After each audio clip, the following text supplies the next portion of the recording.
우리 성도 여러분, 근심이란 단어를 잘 아실 것입니다. 근심의 사전적 의미는 해결하기 어려운 어떤 일 때문에 우리의 속을 태우거나 우울해하는 상태를 의미합니다. 그런데 중요한 것은 이 근심의 존재는 종종 그리스도인들에게 믿음이 없는 불신앙의 결과로 비춰지는 경우가 종종 있다라는 것입니다.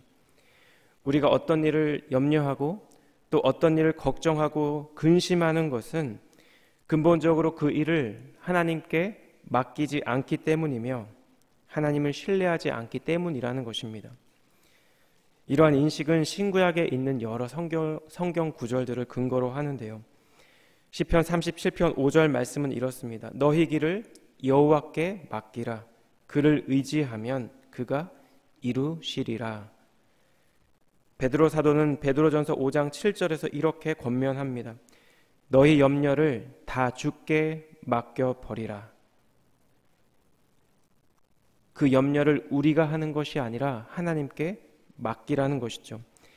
사도 바울은 빌립보서 4장 6절에서 이렇게 명령합니다. 아무것도 염려하지 말고 오직 모든 일에 기도와 간구로 너희 구할 것을 감사함으로 아뢰라.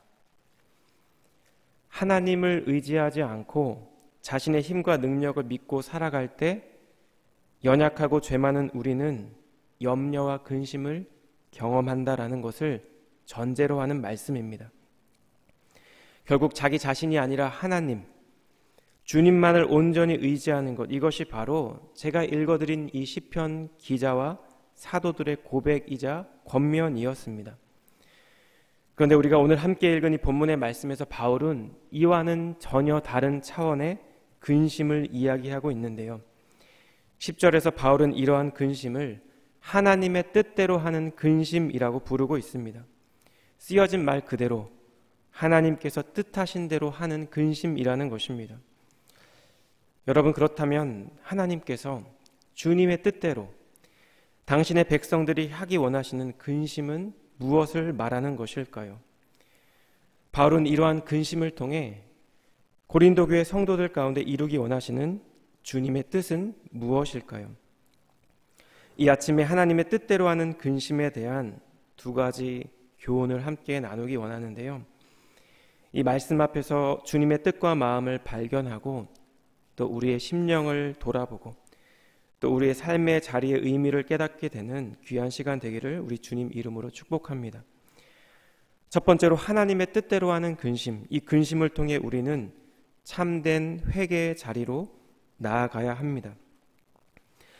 사도 바울은 고린도에서 에베소로 돌아온 후에 소위 눈물의 편지라고 불리우는 한 통의 서신을 띄웠습니다. 고린도 교회 성도들 중 대다수가 이제 바울에게 호의적으로 대하는 가운데 바울은 문제와 갈등을 일으킨 사람들을 향해 강한 어조로 순종할 것을 요구했고 명령했습니다. 그런데 이에 성도들이 순종함으로 반응하자 바울이 이렇게 이야기합니다. 고린도후서 7장 7절 말씀인데요. 그가 온 것뿐 아니요 오직 그가 너희에게서 받은 그 위로로 위로하고 너희의 사모함과 애통함과 나를 위하여 열심 있는 것을 우리에게 보고함으로 나를 더욱 기쁘게 하였느니라. 그들은 다시 바울을 보고 싶어 했고 자신들의 행동에 대해서 애통해 했으며 바울을 위해 다시금 열심을 내는 태도를 보였다라는 것입니다. 여러분, 바울은 직접 자신이 복음을 전했고 교회를 세웠던 그 고린도 교회 성도들이 자신을 대적하고 거부했던 상황 가운데 바울은 너무나도 마음이 상했을 것이고 또 어쩌면 화도 났을 것입니다. 그런데 그럼에도 불구하고 아비의 마음으로 또 주님의 마음을 구하며 고린도 교회 성도들에게 이 눈물의 편지를 보낸 결과 그들과의 관계가 회복되는 것을 경험하며 바울은 큰 기쁨을 느끼게 되었던 것입니다. 제가 방금 말씀드린 이 과정이 어떠했는지 바울은 8절과 9절에 이렇게 기록합니다. 그러므로 내가 편지로 너희를 근심하게 한 것을 후회하였으나 지금은 후회하지 아니함은 그 편지가 너희로 잠시만 근심하게 한 줄을 알미라. 내가 지금 기뻐함은 너희로 근심하게 한 까닭이 아니요 도리어 너희가 근심함으로 회개함에 이른 까닭이라. 너희가 하나님의 뜻대로 근심하게 된 것은 우리에게서 아무 해도 받지 않게 하려 함이라. 바울은 자신이 쓴 그 편지가 고린도 교회 성도들을 근심하게 만들 것을 알았을 것입니다. 그래서 편지 쓴 것을 후회했다라고 이야기하죠. 하지만 바울은 이제 더 이상 그 편지 보낸 것을 후회하지 않습니다. 후회하지 않을 뿐만 아니라 기뻐한다라고 고백합니다. 왜냐하면 바울의 이 편지를 통해 그들이 근심하게 되었고, 그리고 결국 그 근심의 결과 참된 회개에 이르렀기 때문입니다. 성도 여러분, 회개란 무엇일까요? 회개란 지난 날을 후회하는 것에 머무르는 것이 아니라 말 그대로 가던 방향을 돌이켜 삶에 대한 관점과 마음의 자세와 태도와 생활 방식과 행동을 바꾸는 것을 의미합니다. 고린도 교회 성도들은 바울의 편지를 통해 자신들의 잘못을 먼저는 깨닫게 되었고 통회하며 주님께로 돌아오게 되었다라는 것입니다. 이와 같은 근심을 가리켜 바울은 하나님의 뜻대로 하는 근심이라고 표현합니다. 원어의 표현 그대로 직역하면 하나님을 따르는 근심이라는 것입니다. 우리 본문 10절 말씀인데 우리 함께 읽겠습니다. 시작. 하나님의 뜻대로 하는 근심은 후회할 것이 없는 구원에 이르게 하는 회개를 이루는 것이요 세상 근심은 사망을 이루는 것이니라. 바울은 지금 두 가지 근심을 이야기하고 있습니다. 하나님의 뜻대로 하는 근심과 세상 근심입니다. 하나님의 뜻대로 하는 근심은 후회할 것이 없는 구원에 이르게 하는 회개를 이룬다고 이야기합니다. 후회할 것이 없는 이라는 이 표현은 신약 성경에서 단 두 곳에서만 사용이 되었는데요. 로마서 11장 29절에 하나님의 은사와 부르심에는 후회하심이 없다라는 표현에 이미 사용이 되었습니다. 그런데 지금 본문의 말씀에서 이 후회할 것이 없는 이라는 이 수식 어구가 어디를 꾸며주냐에 따라 약간의 의미가 차이가 발생합니다. 먼저 만약 구원을 수식하면 이 회개가 후회하지 않을 구원에 이른다라는 뜻이 됩니다.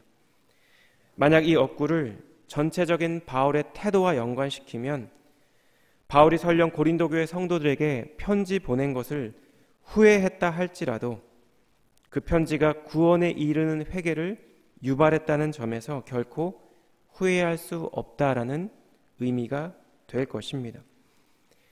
저희 한글의 우리말 성경은 이런 후자의 의견을 받아들여 이렇게 번역해 놓았습니다. 하나님의 뜻대로 하는 근심은 구원에 이르는 회개를 가져오므로 후회할 것이 없습니다. 그러나 세상 근심은 죽음을 가져옵니다. 바울은 세상 근심이 죽음을 가져온다라고 이야기합니다. 왜일까요? 바울은 로마서 7장 13절에서 이렇게 말하고 있는데요. 그런즉 선한 것이 내게 사망이 되었느냐? 그럴 수 없느니라. 오직 죄가 죄로 드러나기 위하여 선한 그것으로 말미암아 나를 죽게 만들었으니 이는 계명으로 말미암아 죄로 심히 죄되게 하려 함이라. 여러분, 본질적으로 죽음을 초래하는 것은 우리의 죄입니다. 따라서 바울이 말하는 세상 근심이란 인간이 죄에 참여하게 됨으로 발생하게 되는 그런 근심을 뜻한다라는 것입니다. 피조물은 우리 인간이 창조주인 하나님을 반역함으로 인해 우리 안에 생기게 되는 슬픔과 번민과 걱정과 고민과 염려, 그것이 바로 세상 근심이라는 것입니다. 창세기 27장에는 동생 야곱이 아버지 이삭을 속여 자신의 축복을 빼앗아간 사실을 알게 된 에서의 모습이 등장하는데요. 창세기 27장 38절 말씀을 읽겠습니다. 에서가 아버지에게 이르되 내 아버지여, 아버지가 빌 복이 이 하나뿐이리이까. 내 아버지여, 내게 축복하소서. 내게도 그리하소서 하고 소리를 높여 우니. 에서는 지금 너무나 억울해하고 있습니다. 자신의 장자권도 축복권도 교활한 동생에게 빼앗겼다고 억울해하고 슬퍼하고 있습니다. 아버지 앞에서 자신도 축복해 달라고, 아버지가 나를 위해 빌 복이 이것밖에 없냐고 소리 높여 울고 있는 에서의 모습을 보면 인간적으로 불쌍한 마음이 듭니다. 그런데 히브리서 기자가 평가하는 에서의 모습은 이렇습니다. 히브리서 12장 16절과 17절인데요. 음행하는 자와 혹 한 그릇 음식을 위하여 장자의 명분을 판 에서와 같이 망령된 자가 없도록 살피라. 너희가 아는 바와 같이 그가 그 후에 축복을 이어받으려고 눈물을 흘리며 구하되 버림바가 되어 회개할 기회를 얻지 못하였느니라. 그는 하나님께서 허락해 주신 축복권, 장자권을 가벼이 여겼던 사람이었습니다. 그리고 마침내 동생에게 이 모든 것을 빼앗겼을 때 에서의 반응이 무엇이었냐면 그는 하나뿐인 형제를 죽일 마음을 품었습니다. 이 세상에 죄가 처음 들어온 이후에 최초의 살인이 형제 사이에서 발생했던 것처럼 지금 에서의 마음에는 아버지 야곱이 돌아가신 후 내가 내 동생을 죽이리라, 이런 분노와 적대감으로 가득 차게 되는 것입니다.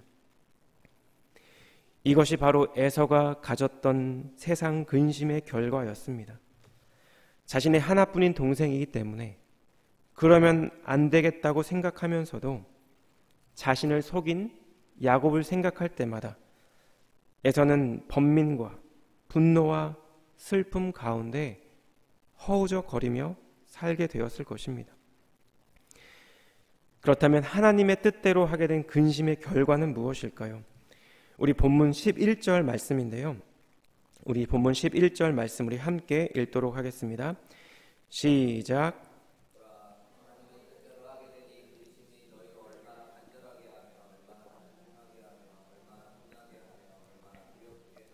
얼마나 사모하게 하며 얼마나 열심 있게 하며 얼마나 벌하게 하였는가. 너희가 이 일에 대하여 일체 너희 자신의 깨끗함을 나타내었느니라. 하나님의 뜻대로 하는 근심이 우리 안에 있다면 우리 안에 있어야 할 감정, 마음의 자세나 태도를 본문 11절 말씀이 언급하고 있습니다. 간절한 마음, 스스로를 변명하며 용서를 구하는 마음, 자신의 옛 과오에 대해서 분노하는 마음, 주님을 두려워하는 마음, 주님을 사모하는 마음, 하나님을 향한 열심, 그리고 마지막으로 잘못된 것을 바로잡고 싶어하는 마음이라는 것입니다. 제가 하나님의 뜻대로 하는 근심이 무엇일까 묵상하는 가운데 반대의 인물이 떠올랐는데요. 바로 헤롯 안티파스라는 왕입니다. 그는 헤롯 대왕의 둘째 아들로 갈릴리와 베레아의 분봉왕이었습니다. 그는 자신의 동생인 헤롯 빌립의 처이자 자신의 조카인 헤로디아와 불륜의 관계를 맺고 마침내 자신의 본 부인과 이혼하고 헤로디아와 결혼하게 되었는데요. 침례 요한은 이런 헤롯의 불의에 대해서 책망하며 그가 불의로부터 돌이킬 것을 계속 지적하였습니다. 마가복음 6장에 이런 내용이 기록되어 있는데요. 17절에서 20절 말씀을 제가 좀 빠르게 읽겠습니다. 전에 헤롯이 자기가 동생 빌립의 아내 헤로디아에게 장가든 고로 이 여자를 위하여 사람을 보내어 요한을 잡아 옥에 가두었으니 이는 요한이 헤롯에게 말하되 동생의 아내를 취한 것이 옳지 않다 하였음이라. 헤로디아가 요한을 원수로 여겨 죽이고자 하였으되 하지 못한 것은 헤롯이 요한을 의롭고 거룩한 사람으로 알고 두려워하여 보호하며 그의 말을 들을 때 크게 번민을 하면서도 달갑게 들음이러라. 헤롯은 감히 왕인 자신을 책망하고 지적하는 요한을 괘씸하게 여겼을 것이고 미워했을 것입니다. 그런데 그에게는 요한을 두려워하는 마음, 요한의 책망에 대해서 번민하면서도 달갑게 듣는 마음이 있었습니다. 그런데 이 일의 결과는 어떻게 되었을까요? 그는 자신의 생일날 침례 요한을 처형하고 맙니다. 사람들 앞에서 헤로디아의 딸에게 한 약속이 자신의 체면이 이 요한에 대한 번민보다 더 컸기 때문입니다. 예수님께서는 요한복음 16장에서 성령께서 하시는 일을 말씀하고 있는데요. 16장 8절입니다. 그가 와서 죄에 대하여, 의에 대하여, 심판에 대하여 세상을 책망하시리라.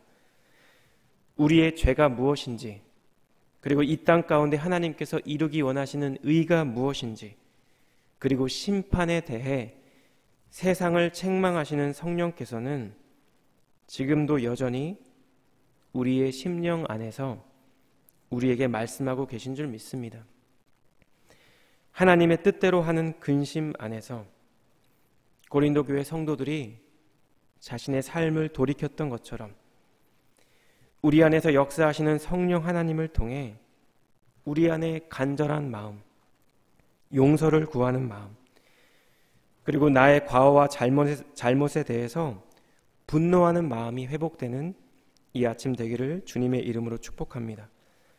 주님을 두려워하는 마음, 주님을 사모하는 마음, 그리고 마침내 하나님을 향한 열심이 회복되어 주님을 기쁘시게 하는 저희 모두가 되기를 우리 예수님 이름으로 축복합니다. 두 번째로 하나님의 뜻대로 하는 근심, 이 근심을 통해 우리는 참된 순종의 자리로 나아가야 합니다. 본문 12절 말씀인데요. 그런즉 내가 너희에게 쓴 것은 그 불의를 행한 자를 위한 것도 아니요, 그 불의를 당한 자를 위한 것도 아니요, 오직 우리를 위한 너희의 간절함이 하나님 앞에서 너희에게 나타나게 하려 함이로라. 우리가 이 12절을 해석할 때 조금 주의해야 하는 것이 있습니다. 바울이 사용하고 있는 소위 히브리적 언어 표현 방식인데요. 예를 들어서 호세아서 6장 6절에 나는 인애를 원하고 제사를 원치 않는다는 말씀이 하나님께서 인애만을 원하고 제사는 전적으로 원하지 않는다는 것이 아니라 인애와 제사 둘을 비교할 때 인애가 더욱더 요청되며 인애 없는 제사를 원하지 않는다라는 뜻이라는 것입니다. 마찬가지로 바울은 지금 불의를 행한 자나 혹은 그 불의를 당한 자들보다도 사도들을 위한 고린도 교회 성도들의 간절함을 하나님 앞에서 나타나게 하는 것이 더 중요하다고 이야기하고 있는 것입니다.